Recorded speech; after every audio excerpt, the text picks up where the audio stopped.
Ég er 39 ára, uppalegin í Hafnarfirði.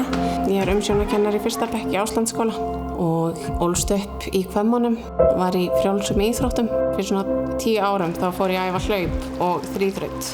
Ég var að koma heim frá Barcelona þar sem ég var að keppa í heilum Ironman eða játkalli og ég gerði það á 9 klukkutímum og 48 mínútum og var í 3. sæti í mínum aldursflokk.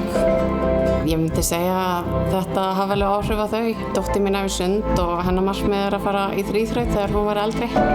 Það er dásamlegt að vera hérna í ástandinu og ég vil akkurat núna ekki hvergi annars staðar vera. Börnin geta verið hérna frjáls út að leika og það passa allir rosalega vel upp á nágrannan.